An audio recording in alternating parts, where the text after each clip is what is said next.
చిత్తూరు జిల్లా కుప్పం తిరుపతి గంగమాంబ జాతర ఏర్పాట్లను జిల్లా ఎస్పీ మణికంఠ చందోలు పరిశీలించారు. మీడియాతో ఎస్పీ మణికంఠ చందోలు మాట్లాడారు. గంగమ్మ జాతరను ప్రశాంత వాతావరణంలో నిర్వహించేందుకు ప్రతి ఒక్కరూ సహకరించాలి. ఎవరైనా చట్ట వ్యతిరేక కార్యకలాపాలకు పాల్పడితే ఉపేక్షించేది లేదు. రోడ్లపై దుకాణాలను ఏర్పాటు చేయకూడదు. ఎన్నికల కోడ్ అమల్లో ఉన్న నేపథ్యంలో ఎటువంటి స్టేజ్ కార్యక్రమాలు, ఇక భాష వేడుకలకు అనుమతులు లేదు. ఎవరికైనా చట్ట వ్యతిరేక కార్యకలాపాలకు పాల్పడితే కఠిన చర్యలు తీసుకుంటామని చెప్పారు. ఈ కార్యక్రమంలో కుప్పం డీఎస్పీ శ్రీనాథ్, సిఐలు, ఎస్ఐలు తదితరులు పాల్గొన్నారు.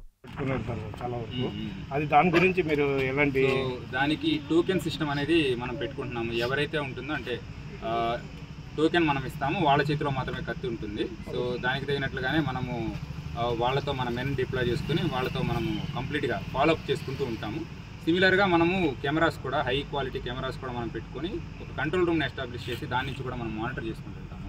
సో ఒకవేళ ఎవరైనా మిస్యూజ్ చేస్తారని మాకేమన్నా ముందర ఇన్ఫర్మేషన్ తెలిసినా, ఎవరైనా మిస్యూజ్ చేసినా వాళ్ళ మీద చట్ట ప్రకారం కఠిన చర్యలు ఖచ్చితంగా తీసుకుంటాం. సార్ ఇంకో విషయం అంటే కత్తిలు వచ్చేసి చాలా వరకు లాంగ్ లెంత్లు పెట్టుకుంటారు. అది కాకుండా దానికన్నా సైజ్ ఏదైనా తక్కువ, అది ఒకసారి నిర్వాహకులతో మాట్లాడేసి సో ఎంతవరకు ఉంటాయి అవి మళ్ళీ సమీక్షించి దాని గురించి వివరాలు మళ్ళీ తెలియజేస్తారు. సార్ అదేవిధంగా అమ్మవారి అంటే అగ్నిగుండం అయిన తర్వాత ఆ ప్లేస్లో వచ్చేసి దుకాణాలు చాలా వరకు పెట్టుకుంటారు సార్. ఈసారి అలాంటివి అక్కడ పెట్టుకునేకి దుకాణాలని వీటిని ప్రస్తుతం అలౌ చేయట్లేదు. సో వాళ్ళతో కూడా మనం మాట్లాడేసి ఏ రోజైతే మరీ ఎక్కువ రద్దీ ఉంటుందో ఆ సమయంలో క్లోజ్ చేసుకోమని చెప్పాం.